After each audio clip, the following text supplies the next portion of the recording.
Hello from Canada. In Canadian news this week, Redux reported that a 35-year-old Alberta father has been arrested and charged with aggravated assault after stabbing his two children, severing the esophagus of his 8-year-old daughter, who is currently in critical condition. Alice Michael Joseph Atwood, who uses she, they, he pronouns and describes himself as a gender fluid queerdo, was held in the mental health ward of a hospital at the request of his family after he was released on bail. He was, however, released from that hold on February 25th against the wishes of his family, who are concerned about the safety risk he poses. In other news, Redux reports that a trans-identified man who is serving an indefinite prison sentence for sexual offenses, including the rape of a 13-year-old girl, is said to have sexually assaulted multiple female inmates after having been transferred to a women's prison in Ontario.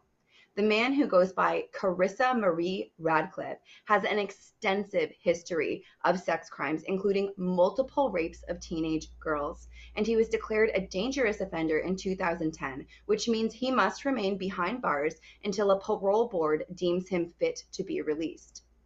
In 2017, shortly after being denied an appeal of his 2009 conviction and his 2010 indeterminate sentence, Radcliffe began to identify as a woman, changing his name and his pronouns. Radcliffe's victim, who's being called Maria, said that she's been living in fear.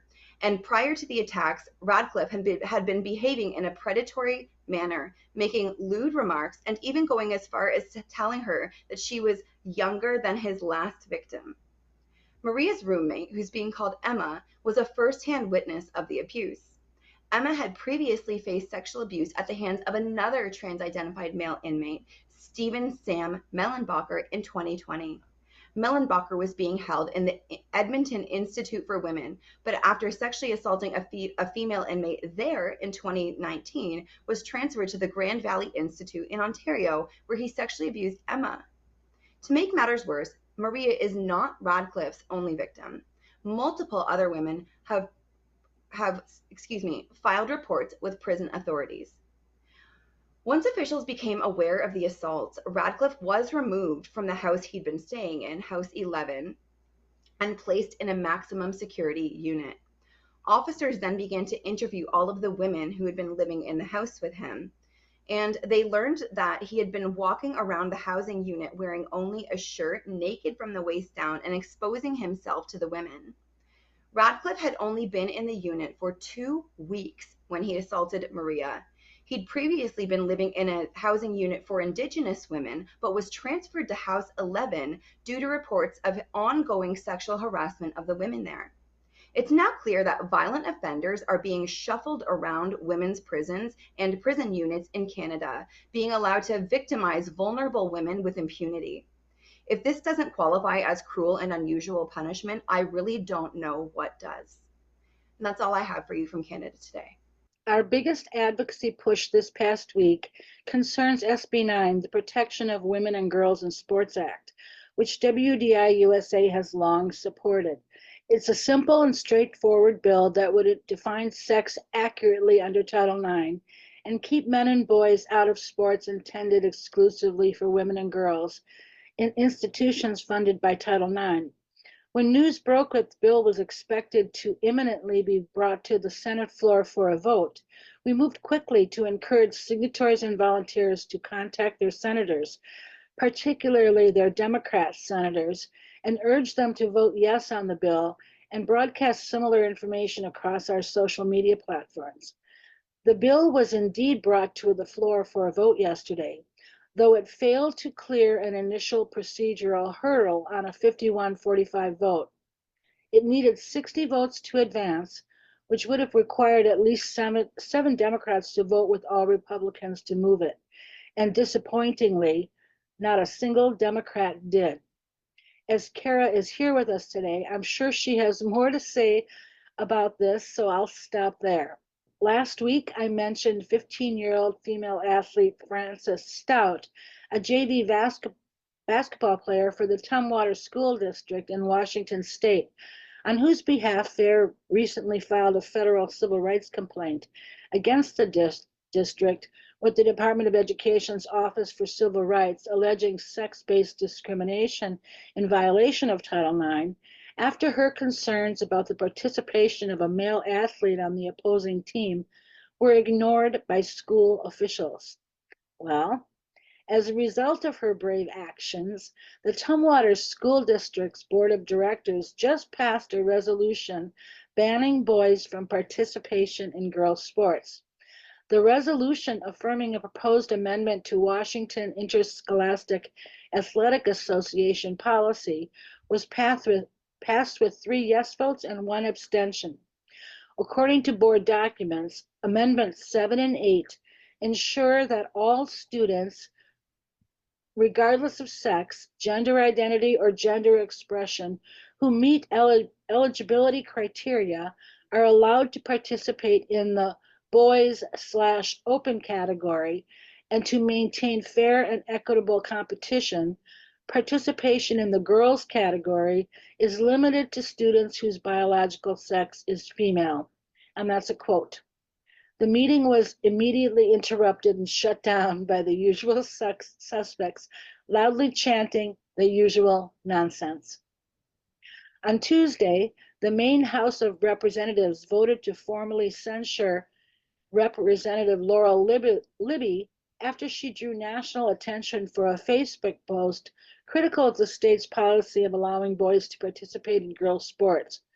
Her post took issue with the fact that male athlete Katie John Spencer had won a state title in girls pole vaulting.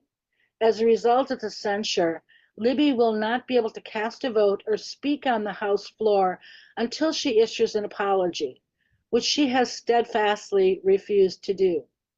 Thus far, Rep. Libby is holding the line and taking every opportunity to bring more local and national attention to the issue.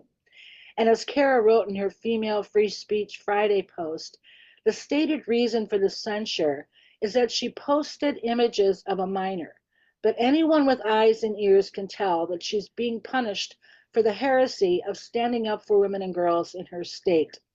The images she posted were already publicly available, and it's abundantly clear from the proceedings that the men in charge don't think it's acceptable for her to speak out on the topic of male athletes competing in girls' sports.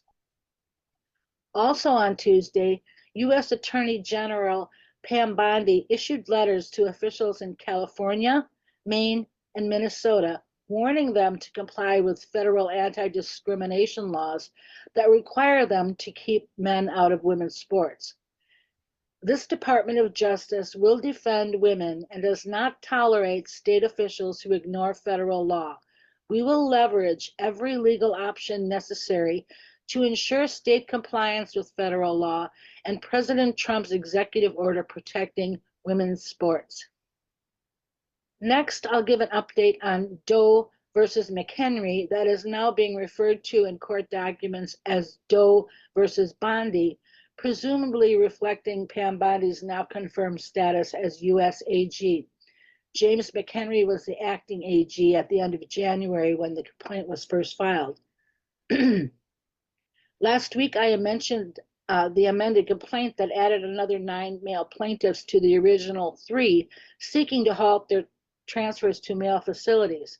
On the 24th, plaintiffs' motion for temporary restraining order and expanded preliminary injunction was granted, which means that for now, the 12 male plaintiffs will remain in federal women's prison and continue to have access to hormones, etc.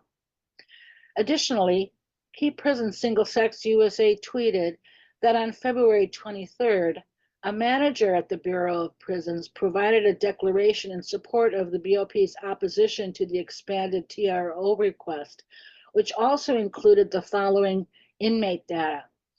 As of February 20th, there are 2,198 inmates housed in federal BOP facilities and halfway houses who identify as the opposite sex. 1,488 are male inmates who ID as female, and 710 are female inmates who ID as male.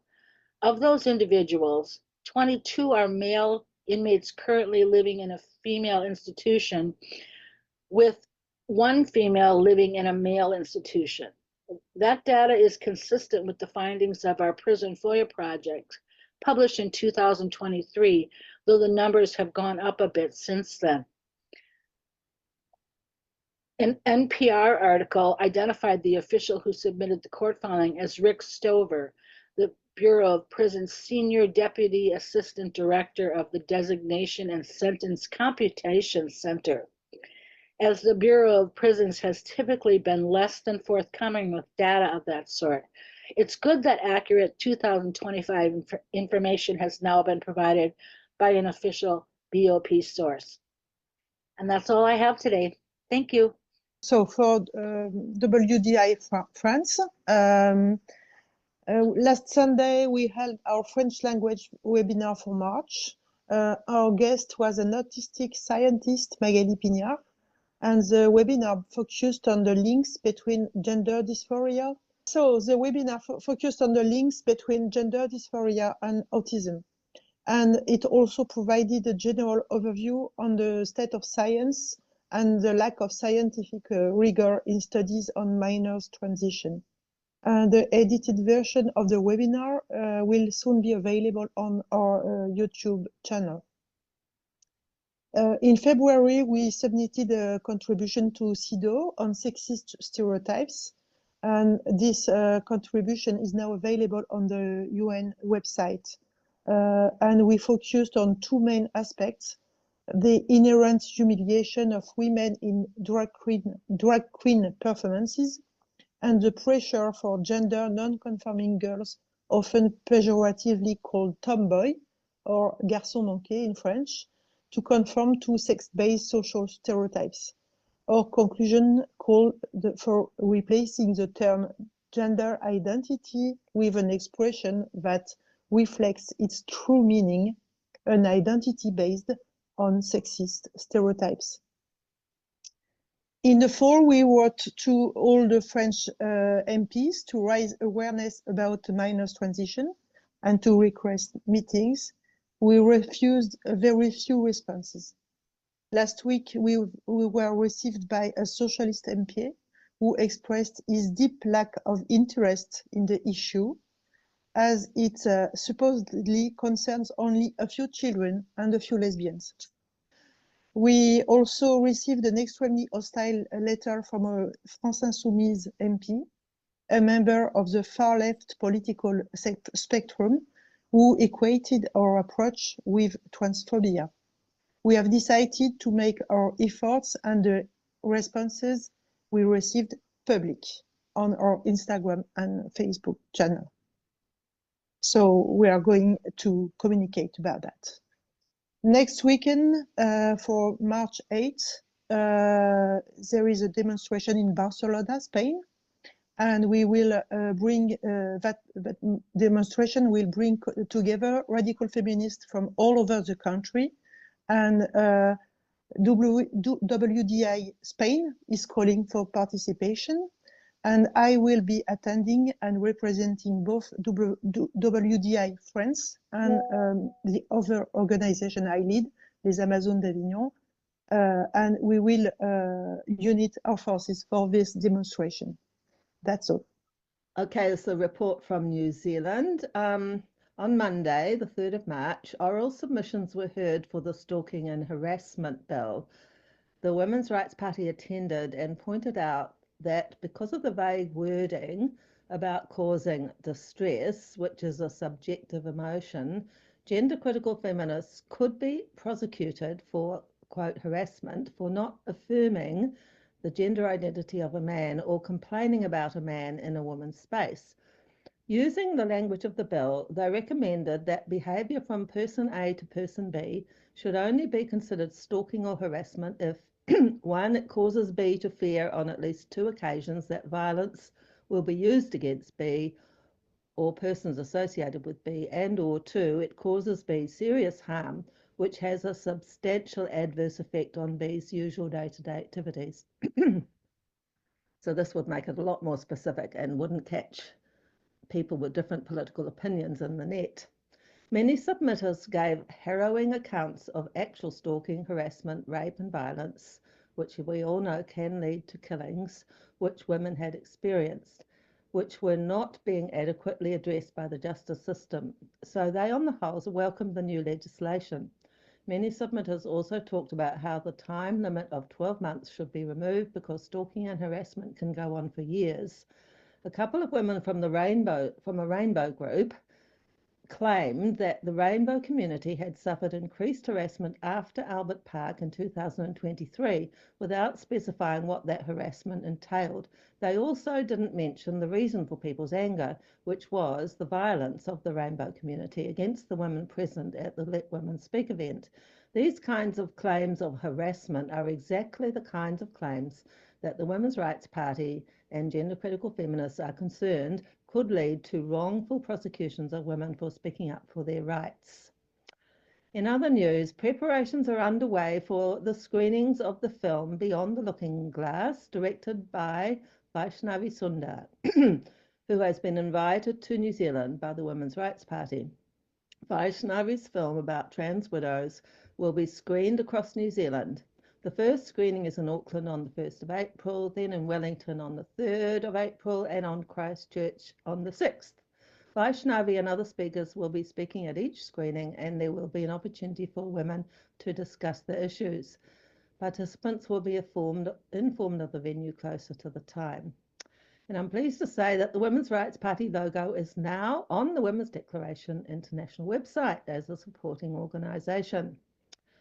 Coming up very soon, on March the 8th, International Women's Day, the Women's Rights Party is holding an event to launch their petition to make Suffrage Day a public holiday. Women won the vote in New Zealand on the 19th of September 1893, making New Zealand the first country in the world where women won the vote. For many years, Suffrage Day has been celebrated in New Zealand by high-profile women holding Suffrage Day breakfasts.